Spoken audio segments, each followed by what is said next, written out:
Bien, entonces esta iglesia de Sardis, o mejor dicho, primero de la ciudad, ¿verdad? Porque es importante conocer lo que había en la ciudad de cada iglesia, cómo se movía, qué privilegios, qué desgracias tenía, qué bienes o qué pobrezas. Y con ello, hermanos, nos damos cuenta que la misma iglesia se dejaba envolver en cosas así, a conforme la ciudad fuera prosperada o viviera en miseria o en guerra o como estuviese, la condición que estuviese, así también la iglesia. Parece que la iglesia se adapta a la situación de lo que tiene nuestra ciudad. Era una importante industria la que tenía esta ciudad de Sardis. Se almacenaban materiales de lana, de telas y muchas cosas así. Ahorita vamos a ver lo importante.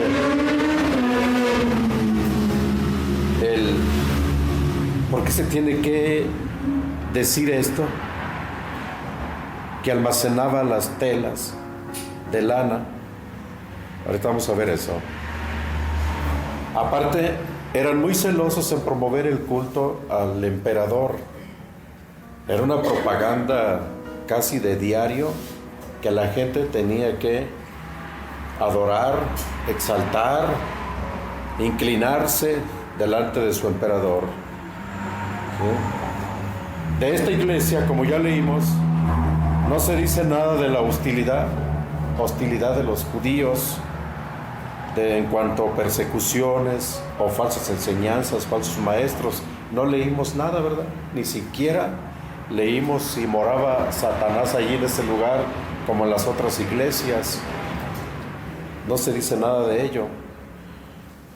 El problema principal que tenía esta iglesia era una apatía espiritual. Una apatía significa una frialdad, un olvido, un alejamiento de las cosas de Dios. Eso era lo que tenía, ese era el problema de esta iglesia. Podría ser que era el fruto a causa del amor a las cosas mundanas, al lujo, al mucho tener. Así fue caracterizada la ciudad secular. Estamos hablando de que era una ciudad que almacenaba telas. Y eso, hermanos, nos da la idea, según la Biblia, según lo que dice el Señor, nos da la idea que a la gente le gustaba vestir muy bien. Había mucho lujo. Ellos eran impecables en su vestido. Cuidado que anduviera una persona allí arrugada, manchada o una manchita pequeña en su vestido. O sea, era un lujo, era una ropa nueva casi diario. Había una economía poderosa en esa ciudad. Se dice que esta ciudad fue atacada 2 veces. Y ustedes saben que cuando hay un terremoto, hay una guerra, pues esa ciudad o ese país está pidiendo, deseando ayuda de otros países, ¿verdad? Como lo que sucede hoy en día. Un terremoto por allá y México está preocupado, los estadounidenses están preocupados y empiezan a enviar ayudas monetariamente, en alimentos, en ropa, en todo lo que haga falta. Y la gente muy agradecida, pero esta iglesia no quiso aceptar, esta ciudad no quiso aceptar ninguna ayuda porque ellos se sentían capaces de poder solventar sus problemas. ¿Qué nos está diciendo? Que eran multimillonarios. Había mucho dinero en esa ciudad. Y la gente, obviamente, que vivía, pues era muy sobresaliente en su modo de vivir, de vestir, de calzar. Por eso decimos que es importante conocer un poco sobre la historia de estas cosas, ¿verdad? Entonces, cuando hay dinero, cuando nada falta, cuando se sienten como con mucha seguridad, parece ser que no importa buscar a Dios. No hay necesidad. No hay quien nos habría humillarnos a pedirle a Dios ayuda. A Dios, es que ahora no tengo ni para comer. Es que ¿qué voy a hacer el día de mañana? No tengo trabajo. ¿De dónde voy a sacar para pagar las deudas, los gastos que tengo, Señor? ¿Verdad? Como que cuando hay una pobreza, o cuando no hay empleo, no hay trabajo, no hay alimento, hasta eso nos orilla a buscar a Dios, ¿cierto o no? Pues esta iglesia lo tenía todo, no se preocupaban. Por eso estamos diciendo que cuando tuvieron esos dos fuertes problemas, algunos dicen que fueron terremotos, otros dicen que fueron sitiados, la ciudad, y quedó destruida, lo que haya sido. Ellos mostraron un orgullo tan grande que dijeron, no se preocupen los demás, nosotros podemos solventar nuestros problemas. Sí, no se preocupen. Y cuando decimos, no se preocupen, ni siquiera nos interesa que oren por nosotros, porque todo lo tenemos, no tenemos problemas alguno. Vivimos una vida tan materializada, dirían ellos, que no nos falta nada. Podemos levantar nuestra ciudad otra vez y aún así hasta nos sobra. Será una ciudad, repito, multimillonaria. Se dice que movían fuertes sumas de dinero. Entonces cualquier persona, hasta los cristianos, estaban envueltos en estas cosas. Ese era el problema principal. ¿Cuál? La apatía espiritual. Ya dijimos su significado. Había una frialdad tan grande, un olvido, esto es lo que quiere decir la apatía, un olvido de las cosas de Dios, un alejamiento que, pues no, si oraban era muy mecánicamente, como los rezos que hacíamos antes, repeticiones y sin sentido, sin sentir nada en el corazón, sin preocuparles si realmente Dios los había escuchado. ¿A ti te ha preocupado cuando oras? ¿Te ha preocupado si Dios te escuchó o no te escuchó? ¿O es una oración simplemente, como mencioné hace rato, mecánicamente? Una oración porque la tengo que hacer, una oración porque es una costumbre, una oración porque, pues, es de que se tiene que hacer, pero nada de corazón. Pues haz de cuenta, así estaban estos hermanos, los de Sardis. Toda una oración ahí al aventón. Se reunían para adorar a Dios, pero con una frialdad, con una sequedad. Ay, hermano, es triste. Una vez que me invitaron allí en Texas a predicar en una iglesia, lo primero que noté fue esa indiferencia en toda la iglesia. Y eran varios, unos 80, 70 personas. Y no, hermanos, pues una frialdad y como con un orgullo tan horrible. No sé por qué, pero yo noté eso. Tal vez el Señor me estaba dando ese discernimiento, o era algo que yo estaba notando simplemente. Pero una sequedad, un alejamiento de Dios, tanto así que todavía ni terminaba de predicar, ya estaban levantando algunos hermanos y se iban. ¿Te das cuenta? Dice uno, qué frialdad tan terrible hay aquí. ¿Será porque se creen que tienen dinero? Porque no sé qué le pasa a la gente. Y al final del culto, ya cuando tuve la oportunidad de platicar con el pastor, le hice esa pregunta, hermano, ¿por qué los hermanos se van así tan indiferentes, sin mostrar ninguna preocupación, ninguna vergüenza? Se paran así, se van. Hay otros que, si se quieren ir, por lo menos les da pena retirarse, pero estos no. Y dijo, no, hermano, no te preocupes. Mira, te voy a decir la verdad. Cuando el mensaje no les gusta, se paran y se van. Y yo, entonces mi mensaje no les gustó. Yo no sé si si era bueno o malo mi mensaje, si tenía unción o estaba más carnalizado que nada. No lo sé, la cosa es que pasó eso. Dice, aquí es así, hermano, no te preocupes. Igual los pastores piensan igual. Si dan buen mensaje los que son invitados a predicar, así será la ofrenda. Pero si son mensajes que pues nomás no, pues ahí le daremos la ofrenda más a fuerzas que de ganas. Fíjate cómo está la mentalidad.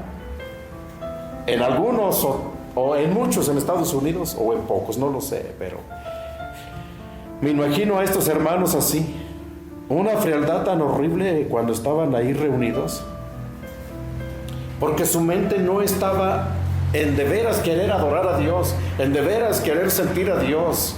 No venían con la mente pensando en qué Dios tendrá para mí hoy, ¿sí? No venían pensando en que hoy me voy a disponer, aunque yo tenga problemas del que sea, si problemas morales en la familia o problemas enfermizos en el cuerpo, aunque yo esté así, yo me voy a portar positivamente porque voy a adorar a mi Dios. ¿Vienes pensando en Dios? Y vienes pensando en darle toda la gloria que Él merece. Pues son unos minutos, 2, 3 horas que fueran, hermanos, no más. Te entregas, buscas la manera de honrarlo y glorificarlo, aunque tu carne no siente nada, pero tú te esfuerzas. Pues estos estaban helados, fríos, como decía un pastor, están peor que paletas ahí, todos ahí, que es que adorando a Dios, pero están tiesos. Así se miraban los hermanos de Sardis. ¿Qué era la mentalidad? A lo mejor estaban ahí sentados y estaban pensando, ¿qué haré para abrir otro negocio? Porque había modo, había solvencia económica, y podían abrir un negocio y les iba bien, y abrían otro y les iba muy bien. Yo creo que la mentalidad era puro materialismo, puro dinero, puro voy a tener, puro voy a alcanzar, puro trabajo. Y de Dios me aburre, me quita tiempo esto de Dios, como que no. ¿Sí? Ese era el problema. Indiferentes al Espíritu Santo, a las cosas de Dios. Tenían apatía, frialdad, olvido, alejamiento de las cosas de Dios, pero allí estaban en la iglesia. Eso es lo que le sorprende a todo mundo, a todo estudioso de estas iglesias. Allí estaban. Y no sé ni cómo decirlo, iba a decir lo peor, pero más bien lo grandioso. Es que ahí estaban y crecían, tenían obras, trabajaban, servían, que es que a Dios. Lo digo con esa duda porque ni Dios se las creía. Tenían buenas obras, hermanos. Sí salían a evangelizar a pesar de estar muertos. Es más, la iglesia de Sardis estaba muerta, pero aún así muerta, se supone que no hacen nada. Están allí en su tumba, están allí en su caja entre 4 paredes, ahí encerrados en la iglesia, y nada más ellos y ellos y ellos, y nunca pueden salir a invitar a alguien. Pero estos eran diferentes, estos sí trabajaban. Estos sí llevaban el evangelio. Es lo raro. No tenían ese toque divino del Espíritu Santo, como cuando llega Él y te abraza y te hace llorar. Llega Él y te toca y te hace saltar y brincar y das gloria a Dios y estás gozoso, estás contento porque sabes que Dios está contigo. Pero estos sabían bien que Dios no estaba con ellos, pero aún así trabajaban duro. Qué curioso, ¿no? Híjole, hermano. Y en esto se comparan muchas iglesias que pues aparentemente tenemos mucho de Dios, pero en realidad no tenemos nada en absoluto. Nada, ni siquiera obras. Nuestras obras están muertas.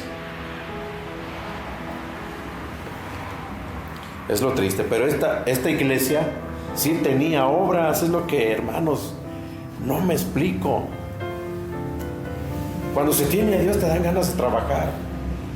Cuando sientes a Dios o tú mismo eres consciente de que tienes que trabajar, lo haces, pero lo haces con el temor de que las cosas te vayan a salir mal. Por eso es que oras y ayunas para que las cosas te salgan bien, porque quiero mencionar así, supuestamente estás siendo guiado por el Espíritu Santo y todas las cosas que vas a hacer para Dios tienen que ser guiadas por Él, tocadas por Él, ungidas por Él.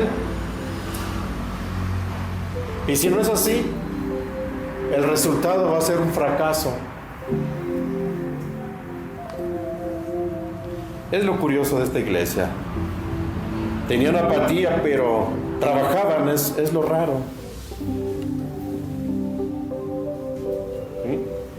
A ellos les ganaba más el afán de la vida, el lujo de la vida, el tener mucho, el alcanzar mucho y el tener buenos roces con toda la gente profesional. A ellos les preocupaba eso. Por eso toqué el punto de que, mira, eran impecables en su modo de vestir. Tenían ropa a aventar al modo. Yo creo que hoy usaban un vestido nuevo, mañana otro nuevo, y el que usaron ayer o antes ya lo tiraban, ya lo quemaban. Al fin y al cabo tenemos bodegas ahí a reventar, hartas telas, baratas, porque cuando hay en abundancia hasta es barato. La cosa es que salga rápido, ¿no? Eran impecables. ¿Y por qué estoy diciendo esto? ¿Por qué tanta admiración?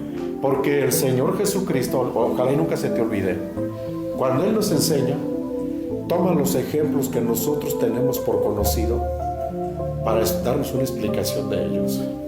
¿Sí? A muchos les puso, a los campesinos les puso el ejemplo de los borriguitos, de las vacas, ¿verdad? Del sembrar.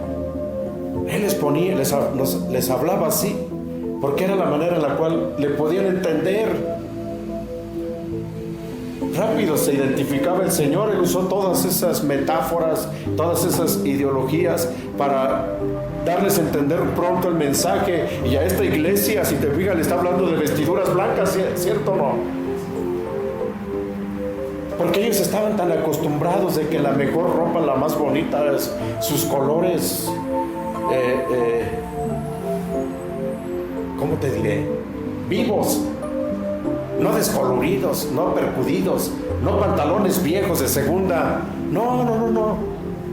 Todo impecable, limpiecitos. Y por eso el Señor usa ese ejemplo para decirles de las vestiduras blancas. Dice el Señor en el versículo 1: yo conozco tus obras, que tienes nombre de que vives y estás muerto. ¿Sí? Conozco tus obras, de que tienes nombre de que vives, pero estás muerto. Esta iglesia de Sardis, fíjate bien, era muy conocida entre los conciudadanos inconversos de que era una iglesia muy activa. Fíjate lo que está diciendo el Señor. Yo conozco tus obras. Hay que ponerle algo de atención.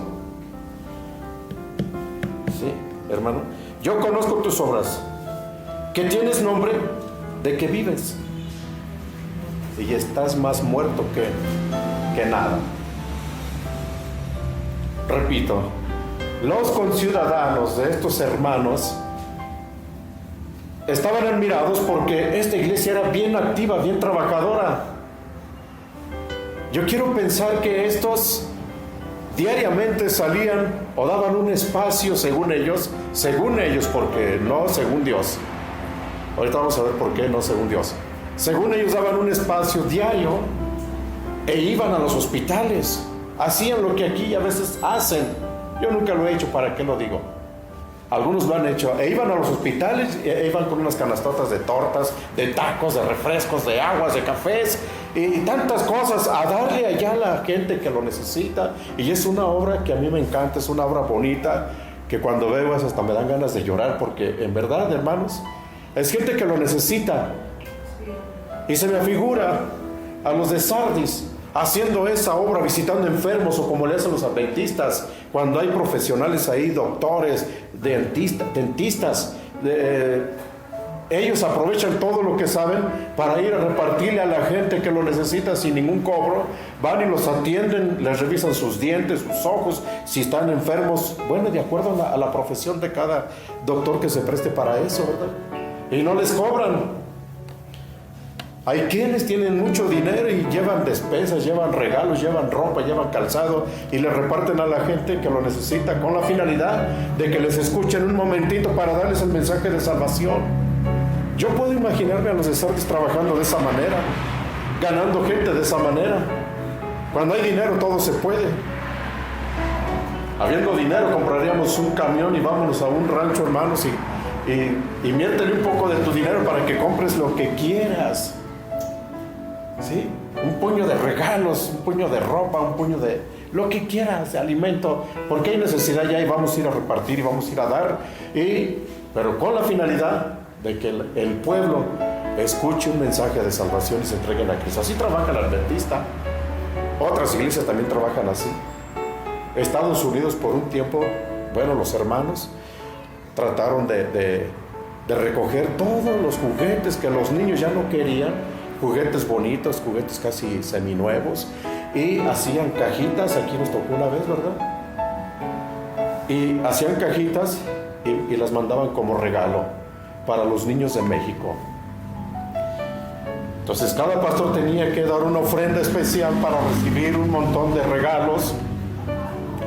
Nosotros lo recibimos una vez y luego invitamos niños de la calle o niños de vecinos de aquí y hicimos un culto y luego les repartimos su regalote a cada uno. Eran juguetes no baratos, pero eran de segunda, ¿sí? Y había cajitas de regalos donde los niños de Estados Unidos, los hermanitos, enviaban una cartita, un saludo al niño que le tocara y $1 o $2, $3 todavía, ¿verdad?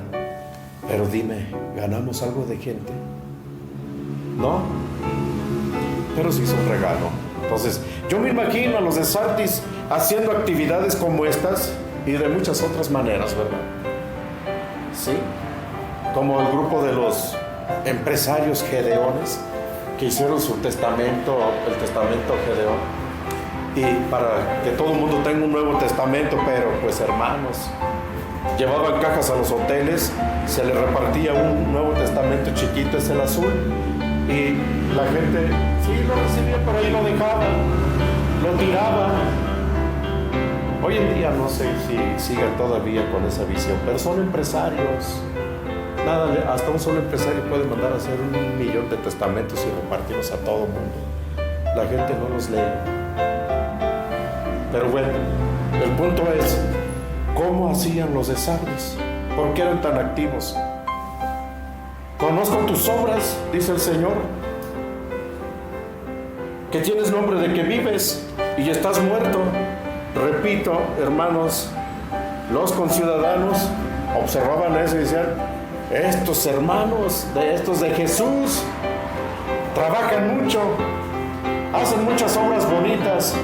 Yo creo que si había un pobre por allí, iba y visitaba a los hermanos porque estaba seguro que los hermanos le iban a compartir algo, ¿verdad? Dale una despensa, dale un billetote o ten para que te ayudes.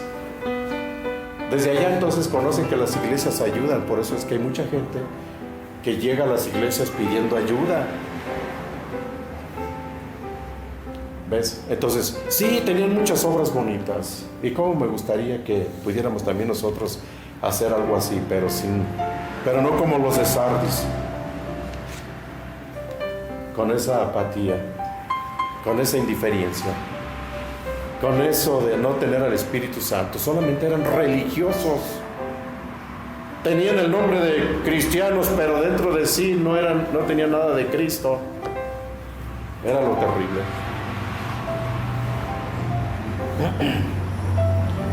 Sí, hermanos. Conozco tus obras, dice el Señor. Tienes nombre de que vives, pero a los ojos de Dios estaban muertos. Dios no estaba con ellos. ¿Te imaginas sus cultos sin estar Dios allí? Sin estar el Espíritu Santo allí. Y es nuestro pan de cada día, cada vez que nos reunimos, estamos, bueno, como todo predicador, como todo siervo de Dios, yo pienso siempre en eso, ¿verdad? Señor, si no estás con nosotros, de nada va a servir este culto.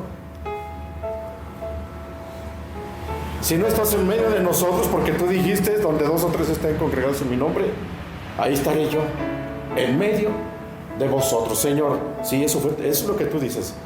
Pero si hemos hecho algo que no te haya agradado y no quieres ni siquiera mirarnos, de nada va a servir nuestra reunión. Todo va a ser en vano. Esa es la petición, la súplica de cada predicador, de cada quien que va a predicar. Yo pienso que él está pensando en eso de: Señor, si no estás tú delante de mí, yo no sirvo para nada. Mis palabras, simplemente palabras, pero tú no estás allí. Si no estás allí, Señor, ¿a quién voy a convencer yo? Realmente es lo que yo pienso cuando le predico a una persona por primera vez. Si no está el Espíritu Santo ahí para convencerlo, mis palabras fueron en vano. Cuando yo termino de predicar y me vengo pensando que el Espíritu Santo está haciendo la obra en él y que ahora le toca hacer la obra en esa persona. Él lo va a convencer, él va a poner todos los medios para que esta persona o crea o no cree, él ya sabe, pero él se va a encargar de hacer que esa semilla crezca en su corazón, nazca una planta y mucho más tarde entonces pueda dar fruto. Yo me vengo pensando en eso. Yo le digo: Señor, ahí está tu trabajo, yo ya cumplí, ahora a ti te toca, ¿verdad? Pero yo no he terminado, porque yo sigo orando por esa persona para que Dios siga ayudándolo, para que Dios le siga prosperando en esa fe que le hemos inculcado, le hemos plantado, y también que lo guarde, lo ayude a combatir contra el enemigo que va a tratar de desanimarlo. Ustedes ya saben la historia, pero yo me vengo confiando en que el Espíritu Santo está allí. Pero ¿crees que puede estar allí si no me interesa a mí buscarlo? ¿Crees que puede estar allí si ni siquiera oré para predicarle a esta persona? No va a estar. Entonces la base aquí es siempre orar, orar y orar antes de predicar. Si no, no va a haber resultados. Y cada predicador lo nota y se da cuenta si estuvo o no estuvo.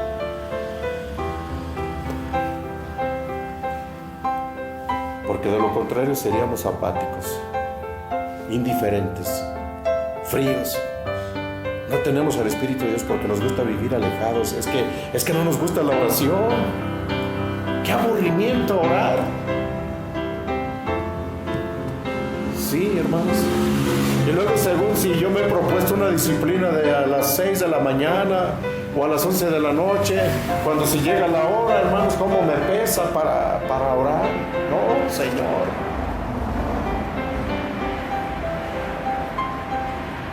Bien, si no lo hago, pues haz de cuenta que le estoy diciendo: Señor, hoy lo quiero hacer yo solo, no te necesito ahora. No se lo estoy diciendo, pero haz de cuenta que lo estoy diciendo: no te necesito ahora. Por eso es que no oro, por eso es que prefiero mejor seguir durmiendo hasta llenar. Hoy no te necesito. ¿De qué me sirve estar aquí? ¿De qué le servía a los de Sardis hacer mucho trabajo, muchas obras, si eran reprobadas por Dios? No se daban cuenta ellos. Conozco tus obras, dice el Señor. La gente los alababa y los reconocía como personas muy servidoras. De veras, hermanos, que tenían una buena etiqueta, admirable. Ante cualquier religioso, ante cualquier satánico, ante cualquier secta. Oh, estas personas muy chambeadoras en su fe. Alabamos su fe, es una fe tan grande. Pues es que los miraban activos, así como nosotros vemos a los testigos de Jehová que andan para allá y para acá tocando puertas y... Sí, pero tendrán al Espíritu Santo. Lo pueden tener cuando han violado las Sagradas Escrituras, cuando han violado el texto de: ay de aquel que le quite o le ponga, porque yo también le quitaré su nombre de la vida, dijo el Señor en uno de los versículos, ya casi de los últimos de Apocalipsis. Pero ellos andan activos para arriba y para abajo.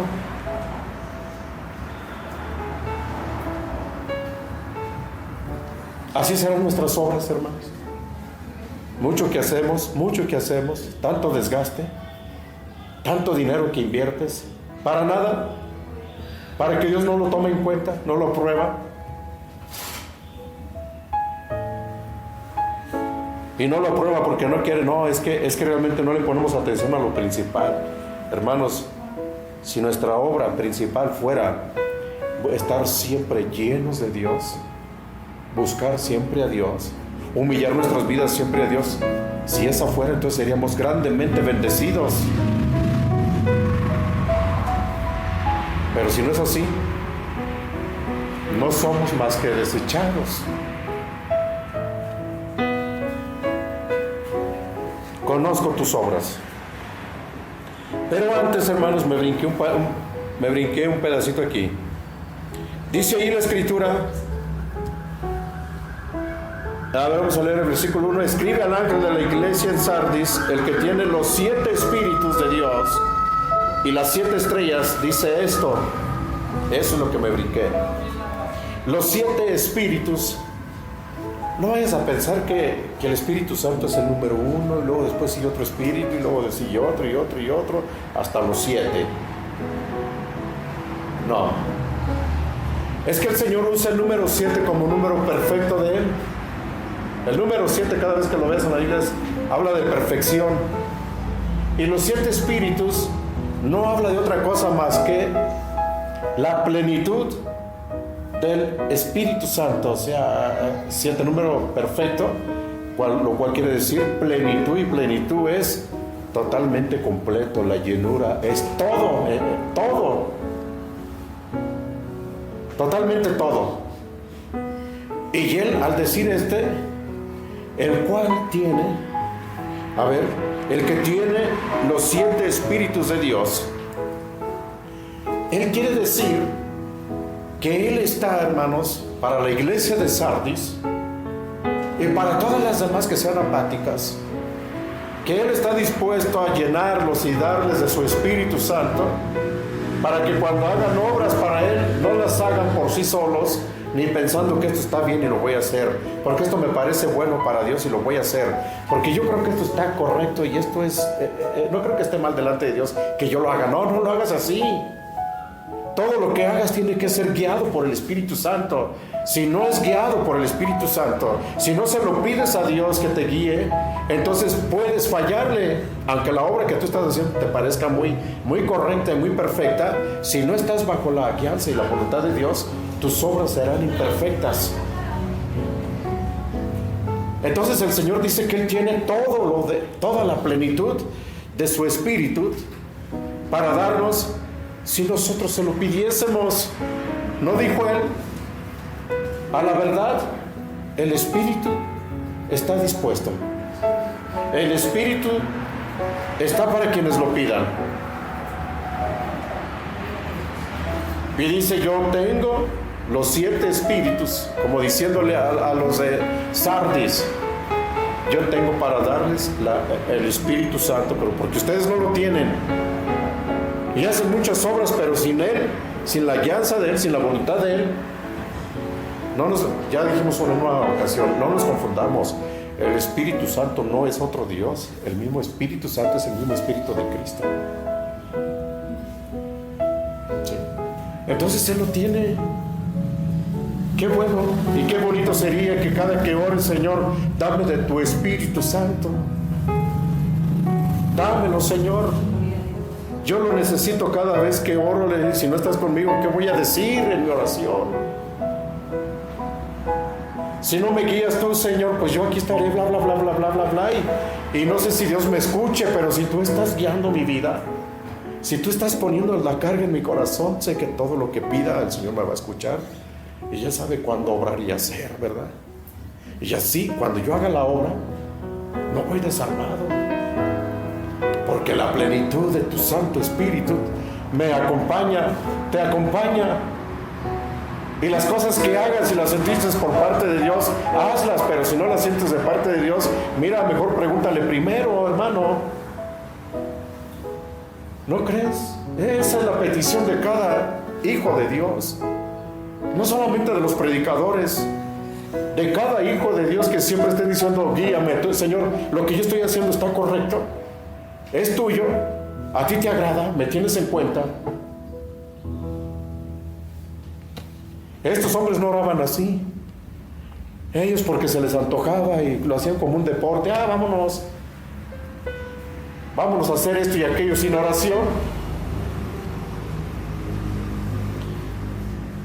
El que tiene los 7 espíritus, al igual que él dijo allá para los de Éfeso, y el que tiene las 7 estrellas, dice esto. ¿Te acuerdas? Que a los de Éfeso les dijo, el que tiene las 7 estrellas, ¿qué nos quería decir? Las 7 estrellas significan las 7 iglesias. Acuérdate que te dije que él estaba diciendo que las iglesias estaban en sus manos y él las iba a defender a como diera lugar. Él no estaba dispuesto a perder a nadie, a pesar de que a los de Sardis estaban tan fríos, tan carnalizados, tan fuera de la alianza del Espíritu Santo, pero el Señor aquí les está diciendo, yo tengo las 7 estrellas, es decir, yo todavía los tengo en mis manos, yo no estoy dispuesto a perderlos. Tan fríos y tan muertos están que si mueren se pueden condenar, y el Espíritu Santo no está en ustedes, ni las obras que hacen ustedes a Dios le agradan, pero yo los tengo en mis manos todavía, no estoy dispuesto a perderlos. Le está diciendo a los de Sardis, yo tengo el Espíritu Santo que les puedo dar en abundancia, plenitud, es en abundancia también. Y las 7 estrellas están en mis manos, no estoy dispuesto a perderlos. A pesar de que la iglesia ni siquiera le interesaba mucho lo espiritual. A la iglesia no le interesaba pedir un avivamiento como estamos haciéndolo hoy en día. Estamos pidiendo por un avivamiento espiritual, que Dios nos despierte, que Dios nos saque de esta penuria, de esta mortandad, frialdad espiritual, que Dios nos saque de aquí y nos ponga en un avivamiento para que entonces, hermanos, podamos servirlo y trabajar para Él conforme a su voluntad y no la nuestra. Yo no estoy dispuesto a perderlos. Dice, yo tengo las 7 estrellas en mis manos. Nadie me las arrebatará, ¿te acuerdas? Son mis ovejas y nadie me las arrebatará. Así es que le está diciendo esto a los de Sardis. En esas palabras.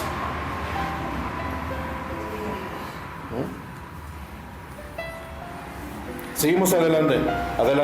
Tienes nombre de que vives, ya lo vimos. Los vecinos y conversos los admiraban porque parecía una iglesia viva, llena de Dios, pues andaban activos. No nos ofendamos, pero es lo que no tenemos nosotros. Tan activos que a los ojos de Dios, ellos estaban muertos.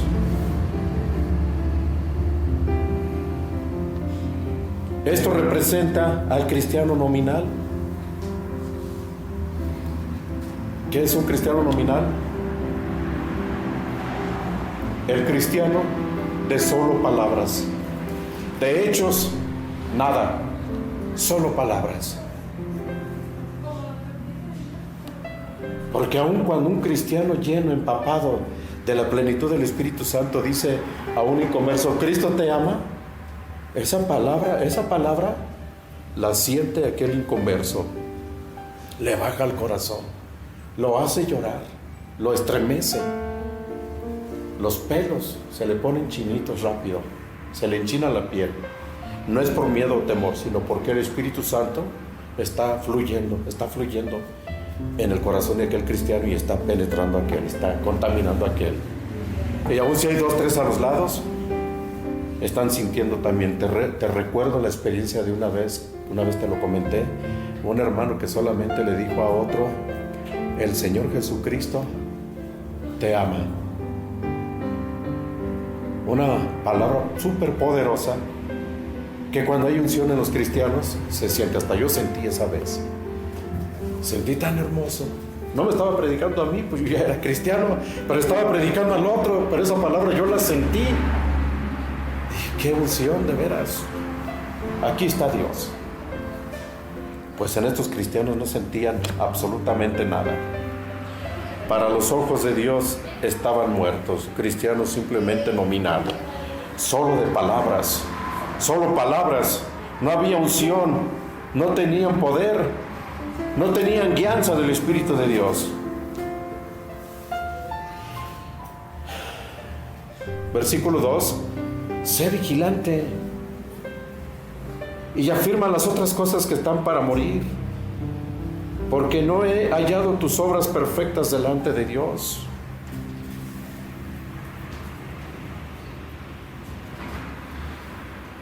El Señor está diciéndoles una vez más: pueblo mío de Sardis, no es demasiado tarde. Todas sus obras no son tomadas en cuenta por Dios, porque no las hacen conforme la guianza del Espíritu Santo. No son tomadas en cuenta. Para Dios están muertos. Pero todavía hay oportunidad. ¿Te imaginas qué maravilloso es el Señor?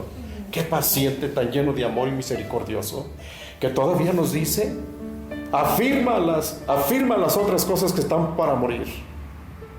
Sé vigilante, todavía hay una oportunidad.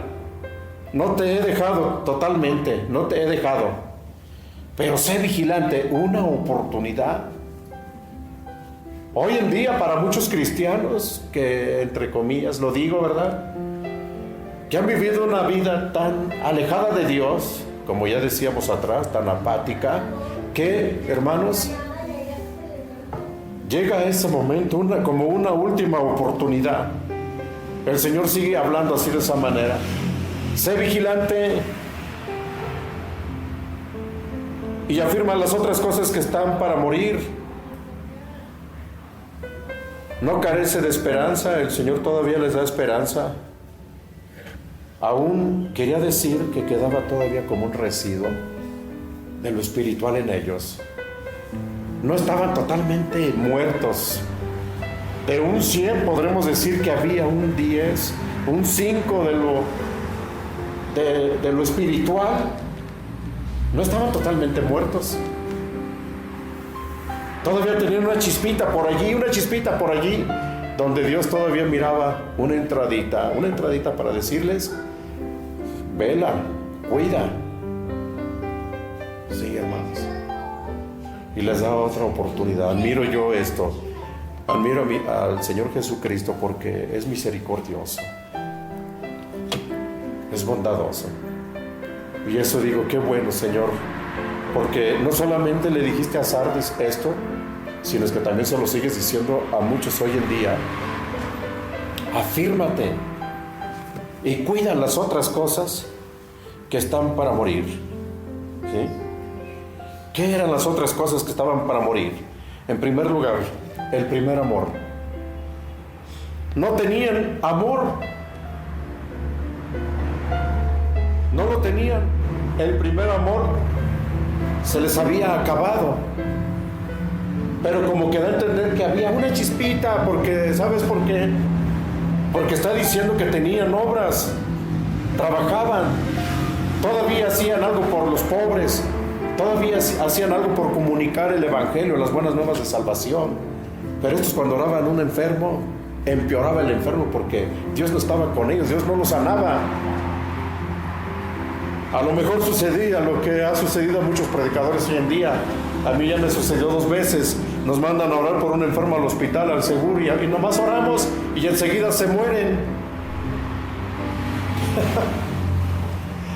No era para que Dios los levantara, les diera la sanidad y los sacara de allí.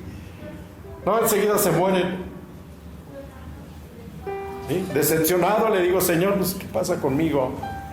Si voy a orar por la gente para que se muera, mejor quítame de este lugar. Pero no, como que la respuesta es: no. Nada más esperaba que oraran por él, por ella, para que se arrepintiera bien, tuviera un último encuentro conmigo, y entonces poderlos tomar. Con la voluntad de Dios no te puedes oponer. Entonces yo entendí eso y dije: bueno, Señor, hágase entonces tu voluntad. Pero pues ayúdale a los hermanos a entender, porque luego va a venir como aquel pastor y me dijo: hermano, nomás fuiste a orar por aquí y se te murió. Pues, ¿qué clase de pastor eres tú? Pero el Señor me decía otra cosa. Dije: ay, Dios mío, de veras, cuántas cosas debió uno pasar y sufrir bien. Entonces a los de Sardis, si oraban por alguien, a lo mejor hasta empeoraba, o se quedaba igual. Y eso es lo que pasa hoy en día. Oramos por enfermos y no sanan. Oramos por endemoniados y no son liberados. ¿Pero por qué, Señor? ¿Por qué? Porque no hacemos caso a las Escrituras. Porque para echar fuera un demonio tenemos que ser hombres de oración y ayuno. Y pensamos que nada más con nuestra sola palabra de salte fuera y lárgate de aquí, de ese cuerpo, y deja a esta persona en paz, y sin orar y sin ayunar, no se va a salir. allí se va a quedar. La enfermedad, Señor, sana a este, ¿y por qué no sana? Porque no es su voluntad. O porque también el siervo de Dios no ha pagado el precio que debe de pagar. Y por eso yo le he preguntado mucho eso al Señor. Y esas son las respuestas en la Biblia. Sin oración, sin ayuno, no hay guianza del poder de Dios ni del Espíritu Santo. Por lo tanto, el Señor no hace su obra. Los hombres, los siervos de Dios hoy en día estamos muy mal delante de Dios. Porque estas señales seguirían a los que predican su palabra. En su nombre echarán fuera demonios, pondrán las manos sobre los enfermos y los enfermos sanarán. El Evangelio debe de ir acompañado con poder, señales y milagros, pero no suceden porque los hombres de hoy en día no tienen tiempo para humillar sus almas a Dios, para consagrar sus vidas a Dios. Y la iglesia que está detrás de ellos tampoco lo hacen. Dicen algunos, bueno, es que la culpa es del pastor porque pues él es la mirada de los demás. Si él hace, los demás hacen. Si él no hace, los demás no hacen. Fíjate nada más cómo estamos. Entonces todavía el Señor miraba una chispita, ¿verdad? Un residuo de lo espiritual en sus vidas. Sé vigilante y afirma las otras cosas que están para morir. Sí, hermanos. Miraba algo de todavía.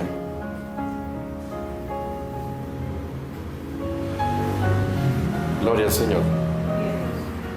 ¿A qué se debe esto? Todavía les daba una oportunidad más. ¿Sabes por qué? Si leíste, le pusiste atención. Dice el Señor, pero tienes unos cuantos que todavía me aman, que han guardado la fe, que permanecen fieles a mí. ¿Sí? Que no se dejan llevar tanto por el mundo, que no le hacen caso a la idolatría, que no le hacen tanto caso a la carnalidad. Estos hombres y mujeres son poquitos, dice, pero son un remanente que todavía está allí confiando en mí. Es decir, este pequeño grupo estaban apegados con Dios en oración y ayuno, en santidad. Yo creo que rogaban por cómo miraban, tenían discernimiento de cómo miraban a la iglesia de Sardis. Muertos, carnalizados, fríos.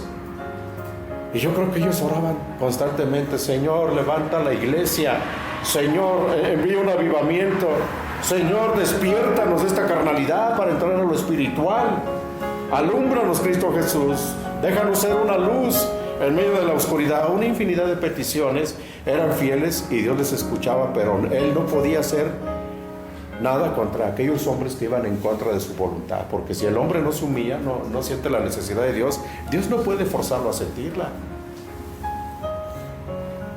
No lo puede forzar. Lo único que puede hacer Dios es ponerles un latigazo, una reprensión, para despertarlos y que se den cuenta que necesitan a Dios y tengan que humillarse. Es lo que puede hacer, pero no puede forzarnos.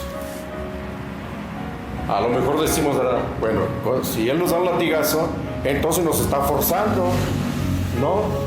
No es igual a decir, tienes que hacerlo. Dios no entró a tu casa y decir, yo soy Dios y aquí estoy y tienes que hacer lo que yo diga, ¿o sí? Él dijo, si quieres venir en pos de mí, niégate a ti mismo, toma tu cruz y sígueme. Si tú quieres. Pero cuando ve que nosotros le estamos haciendo al cuento en nuestra carnalidad, entonces Dios tiene que poner una traba nada más para que te des cuenta que lo necesitamos. Ahorita con esto de la pandemia he orado muchas veces y parece que en algunas ocasiones creo yo que he razonado un poquito.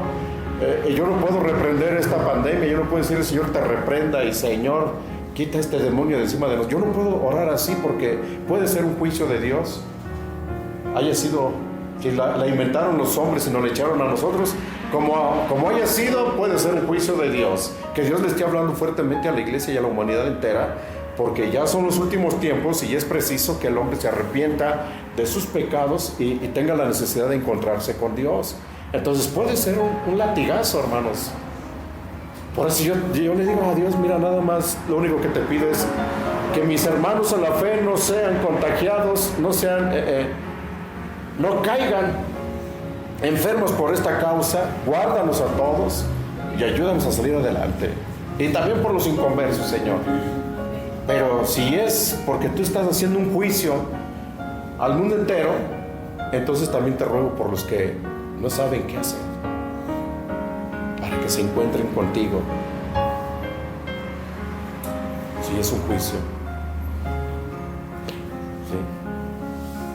Por eso digo, Dios no nos va a forzar, pero sí nos puede llamar la atención de alguna manera, al grado de que tú mismo te das cuenta y lo único que haces es caer de rodillas, ¿verdad? Hasta entonces, cuando pasan las cosas, hasta entonces, Señor, ¿en qué te he fallado, Señor? Señor, ¿por qué me está pasando esto? ¿Eres tú el que me está hablando de esta manera? ¿Qué he hecho yo, Señor, para ofenderte, para que me esté pasando esto? ¿Te estás humillando o no?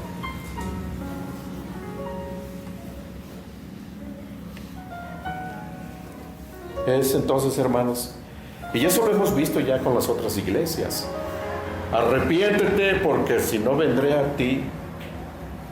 Arrepiéntete porque si no vendré. Ahí les dice a los de Sardis, vendré como ladrón en la noche que ni cuenta te vas a dar cuando venga sobre de ti.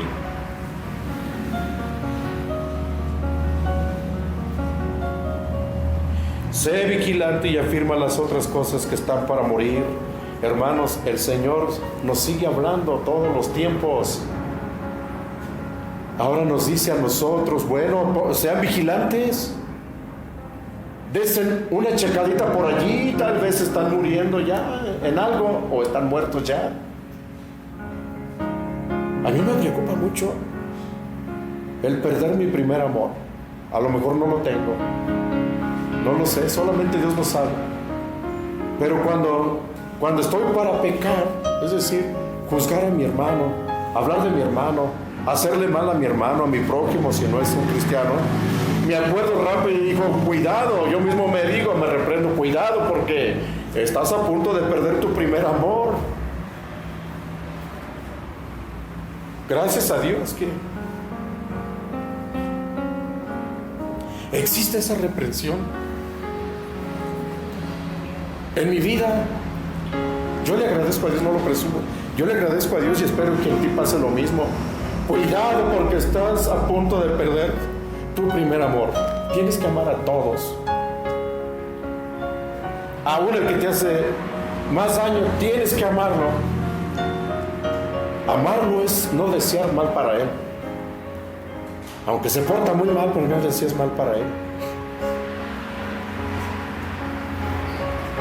Había un poquito de las cosas de Dios en ellos, pero Dios en sí no estaba con ellos. Dijo él, para mi Padre estáis muertos.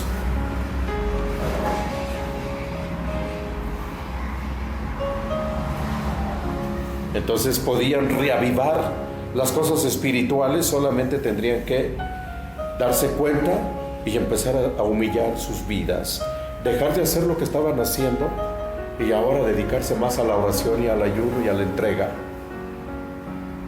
Así ya vemos muchos hermanos hoy en día. Yo no estoy a gusto aquí, porque aquí no hay buena doctrina. Me voy a ir allá donde haya buena doctrina y donde me hagan sentir bien. Está bien, hermano. Vas y te encierras entre cuatro paredes, como un cadáver ahí en tu caja. Sí, porque así es. Los de Sardis así estaban, todos muertos ahí como cadáveres adentro de cuatro paredes, muertos. Pero aún así, por lo menos salían a espantar al diablo y a los demonios, hablándole a la gente de Cristo. Pero volvían a la iglesia como un panteón, todos muertos. Y la iglesia del Señor así estamos. Sí, hermanos, hay mucho que nos hace sentir cómodos y bien, ¿verdad? Un salonzote grande, el predicador con sus pantallas a los lados. Cada que dice un texto, pues ahí salen. Ya no te preocupas por llevar Biblia, porque pues ya ahí salen en la pantalla, ¿verdad? Los textos. Y bien cómodos, y gloria a Dios con la justificación. Que ya fui al culto el domingo, ya me siento justificado, como que ya cumplí con Dios, ya le pagué la vida que me da, las bendiciones que me da, porque ya vine, ya con eso me siento ya que ya pagué, y me voy a casa, y así toda la semana, simple, religioso. Y no un cristiano con vida llena de la plenitud del Espíritu Santo. Cristianos nominales, solamente palabras, hechos, nada. Sé vigilante y afirma las otras cosas que están para morir. El primer amor no dejes de cuidarlo. Acuérdate cómo comenzó tu vida en Cristo Jesús. Te enamoraste de Él, sentiste hermoso y maravilloso, fuiste tocado por el Espíritu Santo. Síguelo reavivando. Eso no lo dejes morir. Sigue avivándolo dentro de ti, síguelo buscando. Y una vez que te sientes como empapadito, como lleno de Él, como que ahora sí, y entonces es cuando el Señor empieza a trabajar en ti y empieza a poner cargas en tu mente y en tu corazón. Esto, y ahí lo tienes. Tienes que hacerlo. Y no va a durar por mucho tiempo. Cuando Dios pone una carga, insiste por un tiempo, pero una vez que no se le hace caso, Él ya deja de molestarte. Ya no te insiste, porque Él sabe que no le haces caso. Y no es que a ti te pase lo que a muchos, es que yo no entiendo al Señor cuando me habla, no me queda en claro. No, Él sabe hacer las cosas que te lo hace sentir y te lo hace ver muy claro. Y tú no puedes tener pretexto ni excusa de decir que no le entendiste.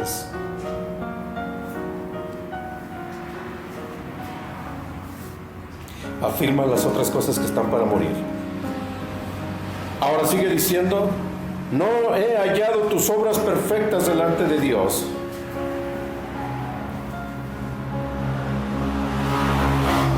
No las he encontrado. Como ya vimos atrás, los hombres los alababan por sus buenas obras.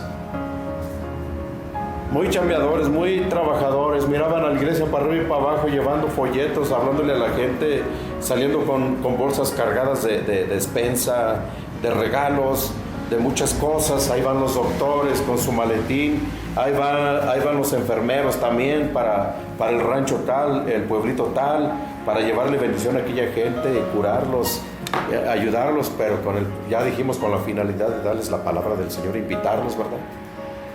Allí van y la gente los miraba, mira qué chambeadores, estas personas son muy buenas personas. No, en verdad, estos sí tienen a Dios. Cuando Dios decía, ni siquiera me toman en cuenta.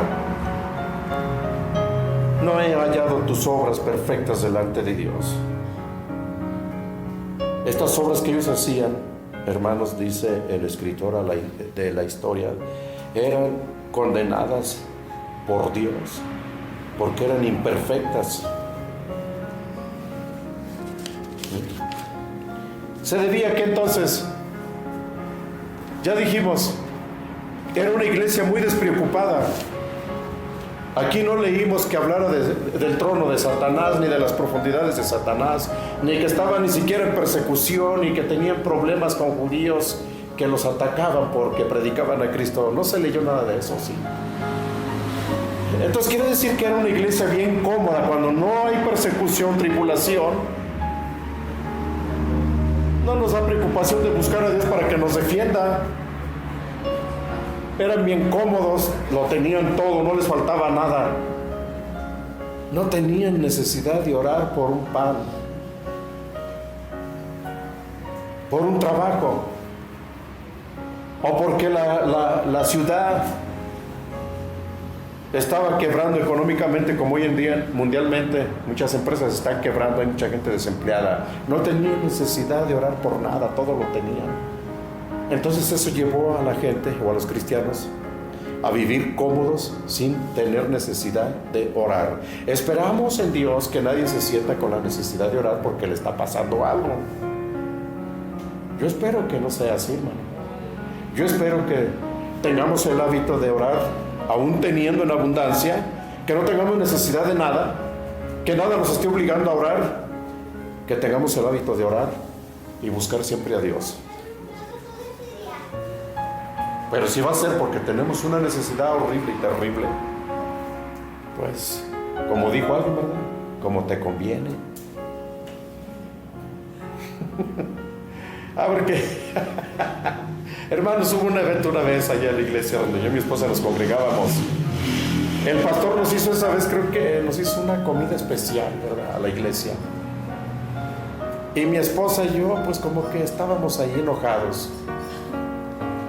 Y vivíamos así como a 5 o 6 cuadras del templo, ya como aquello de las 10 de la noche. Y empezamos a no salir de acuerdo. Y le dije, mira, mejor vete para la casa. Y ella mirando me dice, sí, ¿verdad? Como te conviene, te vas a comer mi comida. Y eso nos acordamos mucho y nos da risa ahora. Me convenía que se fuera porque yo me iba a comer su plato, aparte de comerme el mío, ¿verdad? No, señor, no era así la cosa. Por fin, la cosa es que ahí nos quedamos y cenamos juntos y ya se acabó. Por eso digo ahora, ¿cómo nos conviene?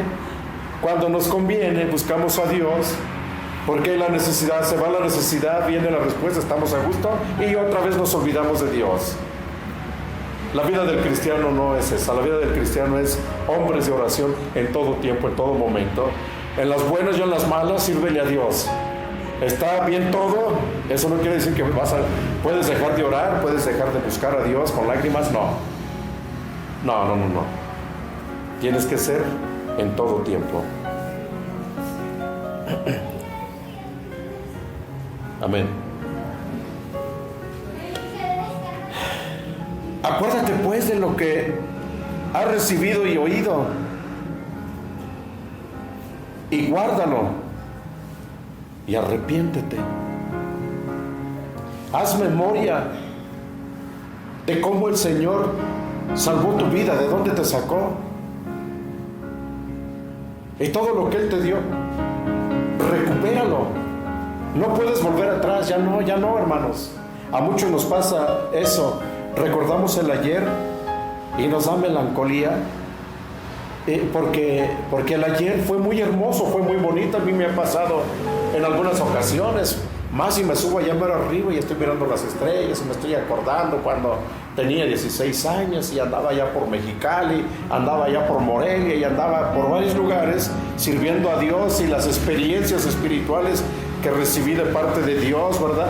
Con la gente que me rodea allá, con los hermanos y hermanas y las iglesias, cómo nos atendían, cómo nos cuidaban y cómo sufríamos también. Y me da por llorar y ese es el ayer. Eso ya pasó. Y me acuerdo de mi primer amor y también me da por llorar, pero ya pasó, hermanos. Ya.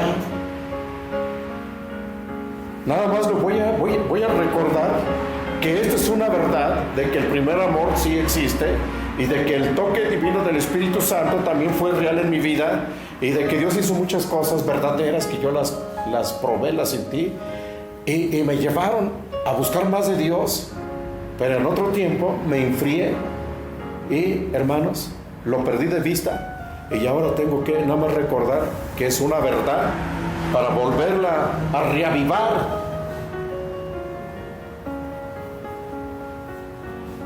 Tengo que volverlo a reavivar.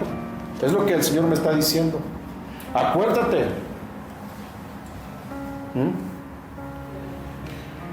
De lo que has recibido y oído y guárdalo. Ya no lo estás haciendo, pero acuérdate. Reavívalo. Y lo principal de todo es y arrepiéntete. Otra vez, Señor, no me arrepentía ya hace como 30 años. Otra vez. Sí, hermanos. Porque en el camino, mira, como decíamos la otra vez, en la vida espiritual vamos para arriba y luego bajamos. Y luego otra vez y luego bajamos. Entonces, ¿cuántas veces nos tenemos que arrepentir? Cada vez que pierdas de vista tu encuentro, tu enlace con Dios y tu primer amor. Entonces su primera experiencia de la iglesia, tanto de esta iglesia de Sardis como nosotros también, era el primer amor, la devoción espiritual en Cristo Jesús. El día que nos arrepentimos, el Señor hizo una obra maravillosa, tenemos que recordar, y que eso debe de mantenerse firme todavía. Y si no, hay que volvernos a arrepentir. ¿Sí? Hay que volvernos a arrepentir, porque eso es lo que está diciendo el Señor. Acuérdate, porque ahorita parece que ya se te olvidó, pero necesitas acordarte y volver a reavivar. Seguimos adelante.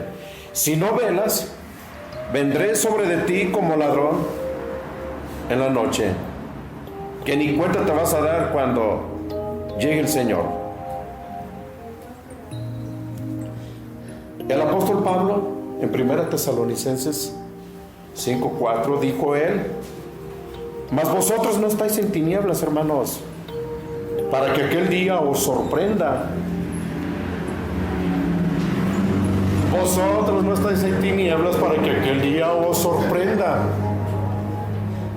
Esta iglesia de Sardis estaba totalmente en una densa oscuridad, tan fuerte la oscuridad en su vida espiritual, que el Señor necesitó de decirles: vendré como ladrón en la noche, si no te arrepientes, yo vendré como ladrón y ni cuenta te vas a dar.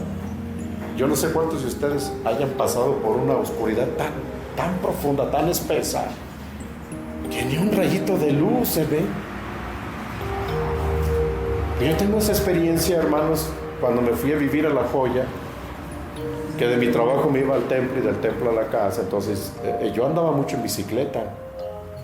Había un tramo antes de llegar a mi casa, allá en La Joya, que estaba lleno de árboles aquí y árboles acá.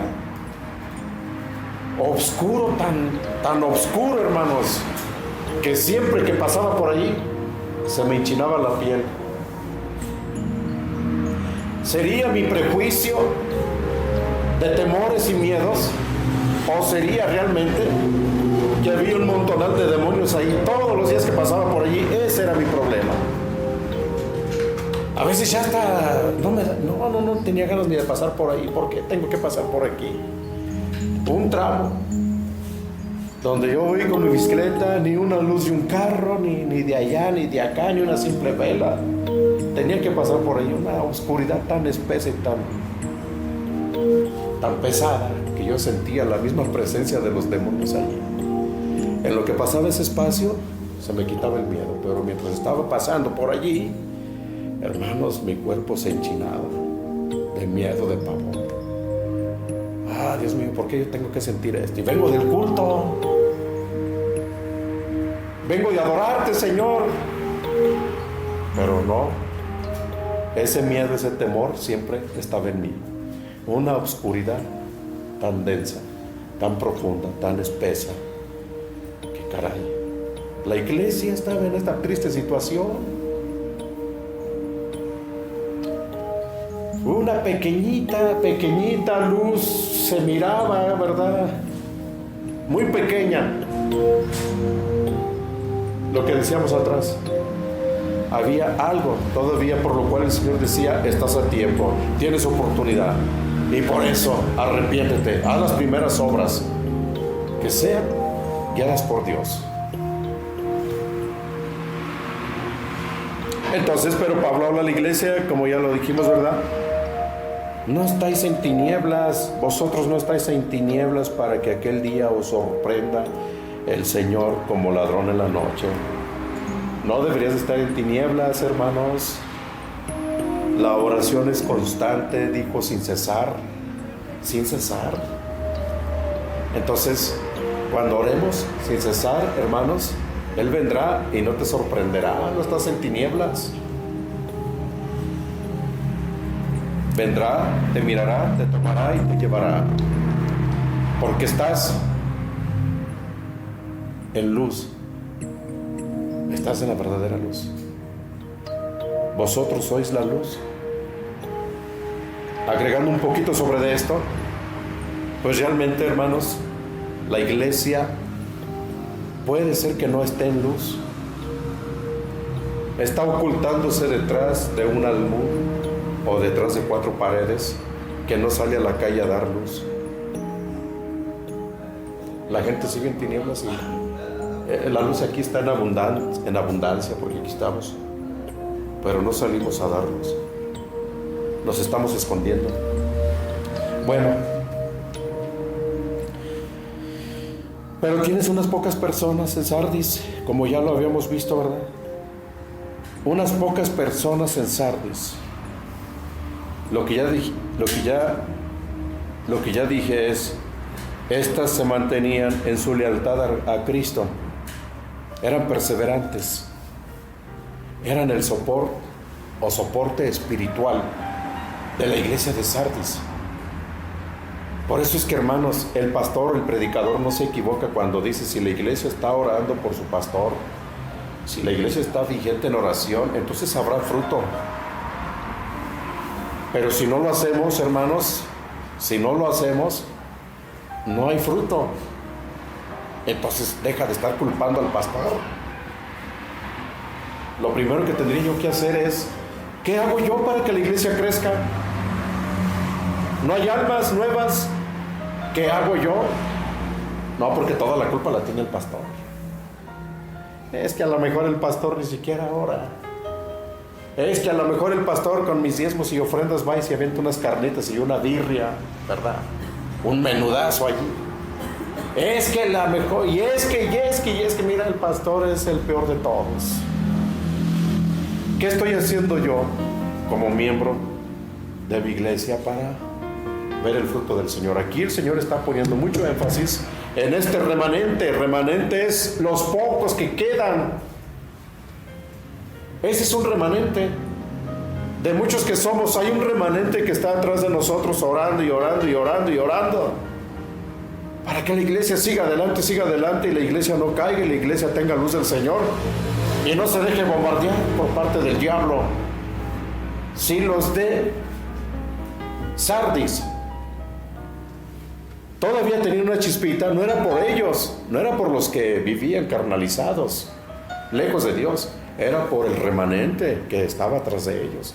Esa era la chispita que el Señor miraba y dice, estás a tiempo de reavivar, de revivir, arrepiéntete. Yo tengo los 7 espíritus otra vez para empaparlos, porque es totalmente plenitud, llenura completa de lo que les falta en lo espiritual, pero es por el remanente, por unos cuantos allí.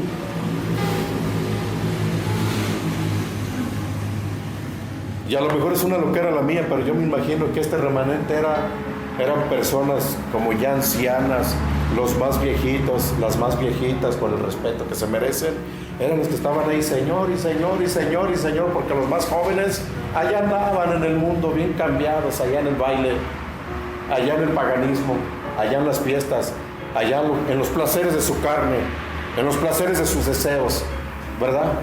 La vista para las cosas para sus ojos, como dice Juan el amado. No améis al mundo ni las cosas que están en el mundo, porque cualquiera que ama al mundo se constituye enemigo de Dios. ¿Y qué son las cosas del mundo? Los placeres. Los placeres, todo lo que te atrae. Me imagino que eran viejitos los que estaban ahí siempre apegados con el Señor. Entonces tenemos que llegar a ser viejitos para estar allá apegados con el Señor.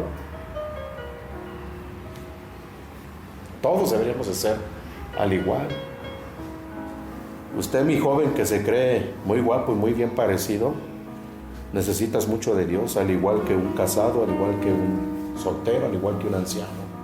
La iglesia toda necesita de Dios. ¿Sí? Tienes unas pocas personas en Sardis. Como ya lo mencionamos, estos eran el soporte espiritual de la iglesia de Sardis. Si no hubiese sido por ellos, la iglesia de Sardis ya estaba muerta, ya hubieran recibido juicio de Dios. Pero por unos cuantos que están allí pidiendo al Señor misericordia, es donde Dios se detiene. No envía un juicio, no lo ha enviado. pero estaba a punto de hacerlo. Pero gracias a aquel grupito que nunca se olvida de orar por sus hermanos y sobre todo por el pastor. Bueno, ¿y el pastor aquí qué puedes? ¿No?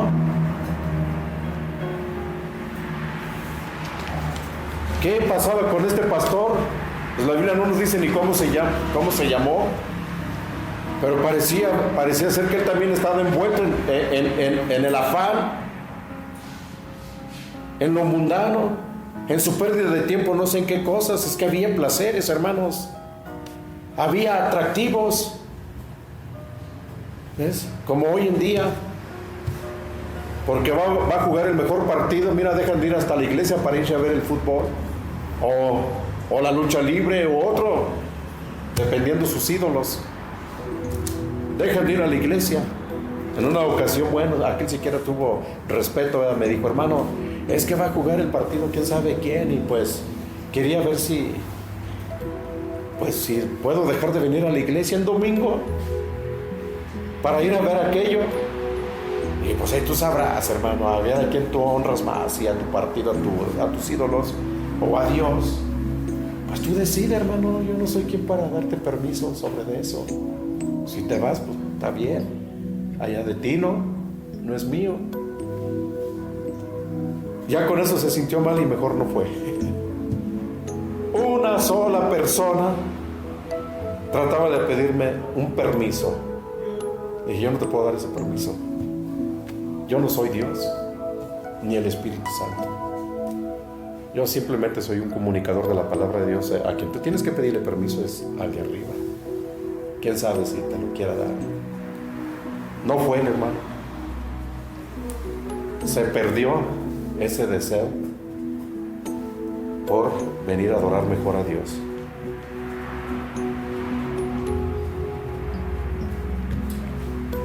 Tienes unas pocas personas en Sardis que no han dejado de orar, que han sido fieles a Cristo.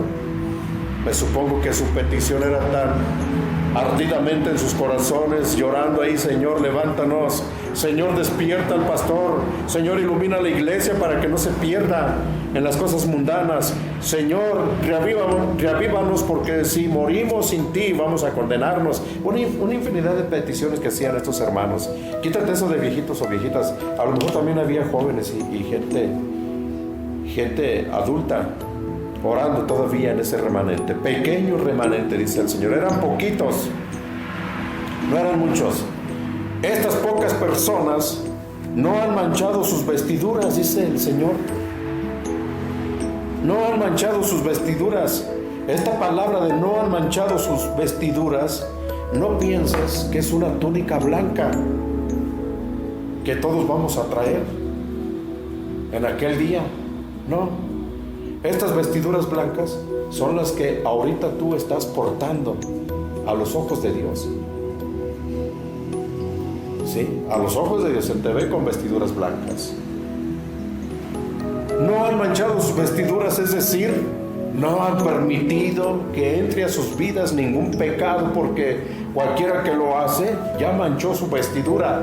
Esta vestidura es desde que le conociste, hermano. La traes puesta. Y el Señor constantemente te está mirando tu vestidura. Obviamente que cuando pecamos aparece una mancha. Y el Señor no necesita ver la vestidura e investigarte a ver si estás manchado por allí. A ver, voltéate para verte por atrás. No, Él no necesita eso. Pero nosotros sí necesitamos entenderlo así. Porque nosotros no podemos vernos a veces. Pecamos y aparece la mancha. ¿Sí? No han manchado sus vestiduras. Ahora vamos a leer este versículo para que sea leído no como yo lo escribí, sino como dice. Adelante, hermanos.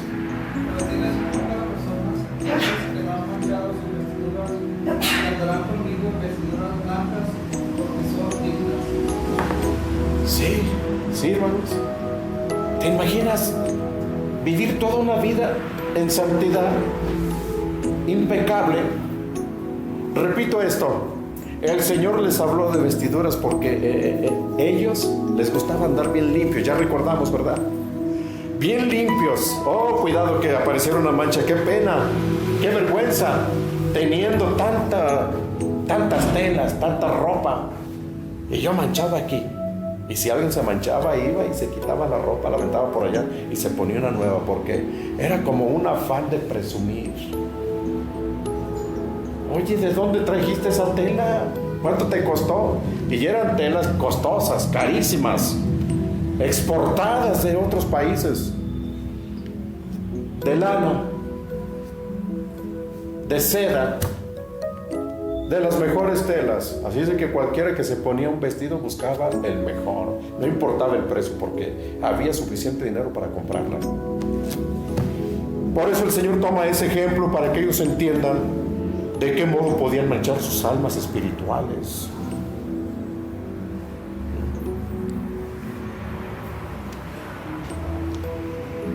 Ahora, estamos diciendo que sugiere al buen ambiente pagano de el vestir bien, de no andar sucios. Obviamente, hermanos, que se notaba la diferencia de los que tenían trabajos sucios, ¿verdad? Pues eso se entendía. Mirabas un mecánico y todo lleno de grasa, todo embarrado de grasa, hasta de la cara y de los cabellos y de todas partes.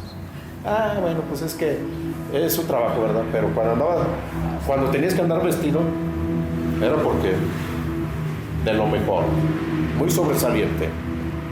Y nada de arrugas, ninguna mancha. Por eso el Señor les habla de eso. No han manchado ellos sus vestiduras. ¿Hablando de qué cosa? Se cuidan su vida espiritual de no pecar para no manchar su alma delante de Dios. ¿Sí? Y luego dice otra vez, andarán conmigo en vestiduras blancas. En una palabra, se parecen todo a mí. Son casi como yo. Se perfeccionan. Yo no he pecado de ninguna manera, diría el Señor. Yo nunca dejé que un pecado manchara mi vestidura. Eso casi sería eso. Sugiere también que ellos, al vestirse de blanco, están simbolizando victoria y pureza. Victoria contra el pecado, no pecan tan fácil, no han pecado y ya han cuidado sus vestiduras. Pero es lo que quiere decir, victoria y pureza. Andarán como yo, en vestiduras blancas, en justicia, en verdad, en pureza, en victoria, por haber sido temerosos y justos delante de Dios. Entonces Él hace una promesa, dice, yo no borraré su nombre del libro de la vida. Esta es una metáfora. Yo no borraré su nombre del libro de la vida. ¿Crees que realmente Dios necesita tener un libro? ¿Se le olvidarán las cosas? ¿Se olvidará de que Adán estaba escrito ahí en el libro de la vida? ¿Se le olvidará que Salomón estuvo escrito en un tiempo allí y que pudo haber sido quitado su nombre por haberse ido con un montón de mujeres y haberse convertido a los dioses de ellas, hasta el grado de hacerles templecitos y adorarlos? ¿Se olvidará de que Judas pudo haber estado escrito en el libro de la vida y después fue quitado por haber traicionado a su amado hijo? No, ¿verdad? No. Mas sin embargo, tú y yo necesitamos entenderlo así, saberlo así, porque de otra manera no lo entendemos. Vamos a leer algunos versículos para darnos cuenta que esto del libro de la vida está desde el Antiguo Testamento hasta el Nuevo Testamento. Podemos leer, alguien lee Éxodo 32, verso 32, y luego alguien más, Salmos 69, 28, alguien más, Lucas 10, 20,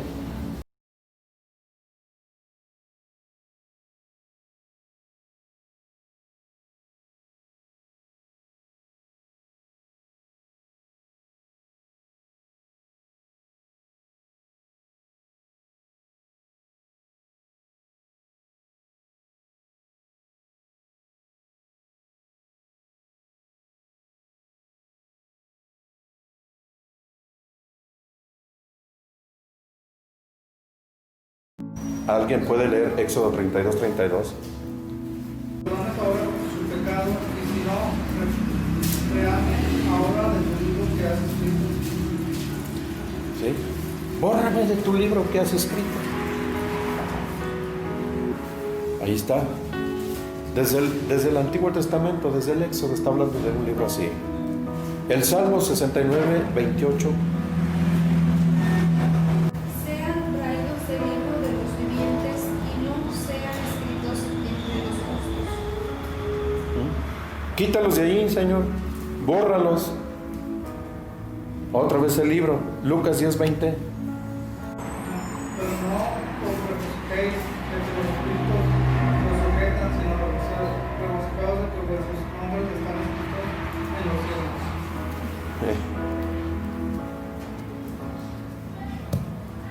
En toda la Biblia aparece. Entonces, ¿qué nos está diciendo ahí para la iglesia de Sardis? No borraré su nombre del libro de la vida. ¿A quiénes?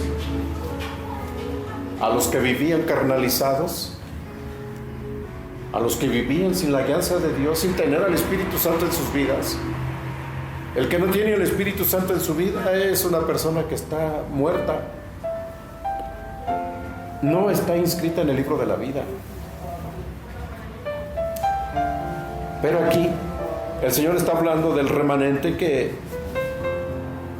están inscritos, ellos siguen allí escritos sus nombres. Y dice, bueno, yo a ellos no los borraré. Dando la idea de que a los otros, muy probable es que ya hayan sido borrados sus nombres. Y el Señor, volverlos a escribir otra vez, no era problema para Él, pero si se arrepentían.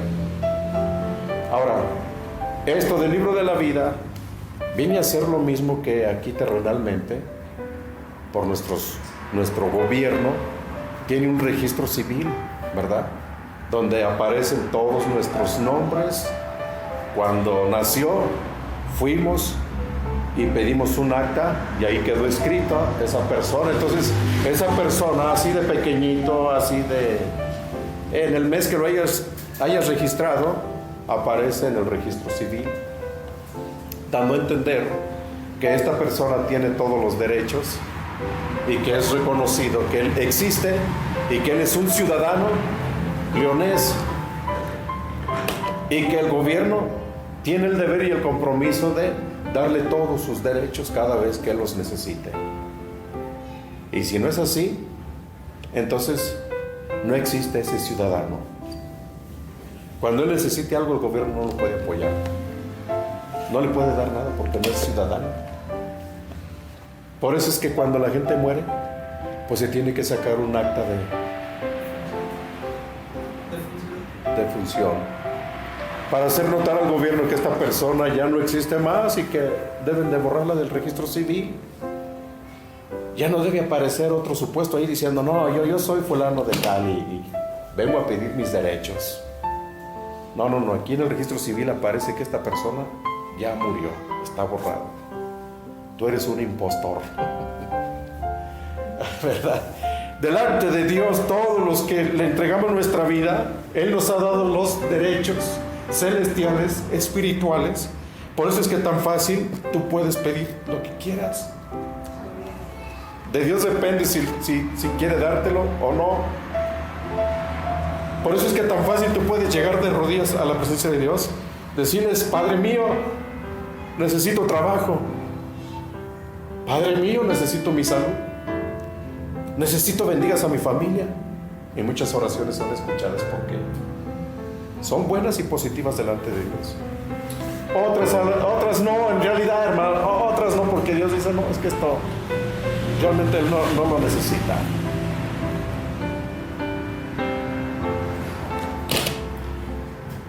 Pues, ¿verdad? Está aferrado a que Dios le dé algo que le va a hacer un mal y no un bien.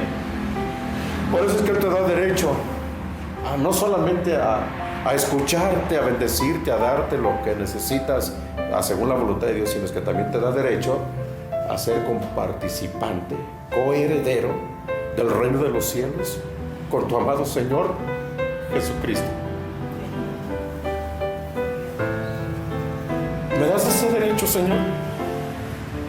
Siendo un vil pecador indiferente delante de ti, una persona desinteresada en ser lleno de tu Espíritu Santo, de por lo menos cada día agradecerte, cada mañana agradecerte que me das un nuevo día, me das ese derecho.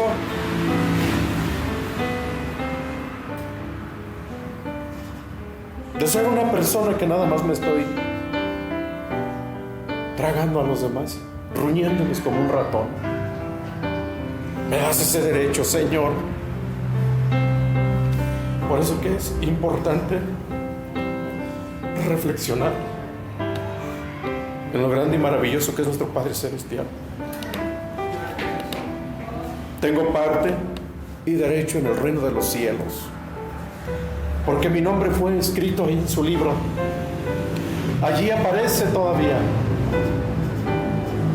¿Quieres que desaparezca? Bien sencillo.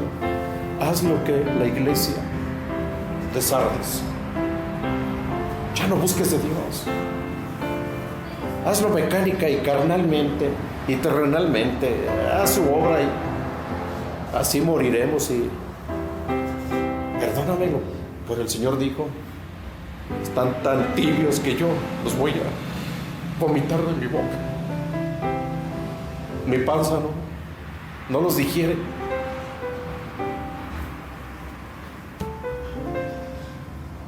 Entonces, ¿qué, hermanos? Seguiremos siendo como la iglesia de Sardis. Doy gracias a Dios porque no hemos hecho mucho, casi nada, pero por lo menos estamos con el temor a Dios de orar y ayunar, porque nos interesa nuestra salvación, nos interesa estar avivados espiritualmente, y porque deseamos trabajar para el Señor, queremos ganar almas para Cristo, queremos hacer obras, pero espero en Dios que no lo hagamos como los de Sardis, sin oración, sin santidad. Espero en Dios que lo hagamos con santidad y que el Espíritu Santo se sienta tan digno de nosotros que es capaz de venir y decirte: yo te necesito en tal lugar, yo necesito que le hables a aquella persona, yo necesito que visites a tu vecino, está a punto de morir, yo quiero que le hables. Y porque Él sabe, hermano, lo que va a pasar. Y si tú dices: no, Señor, es que yo no te entiendo, no, Señor, es que a lo mejor es mi carne, a lo mejor son mis emociones, no, Señor, y no, Señor, se va a morir aquel pobre. Y no hubo quien le hablara cuando Dios te estaba diciendo que lo hicieras. Por eso es que necesitamos la llenura y plenitud de sus 7 espíritus, que no son 7 diferentes, es uno solo, pero Él es lo perfecto para darnos a nosotros. Ponte sobre tus pies, oremos al Señor y pidámosle gracia. Señor Dios Todopoderoso,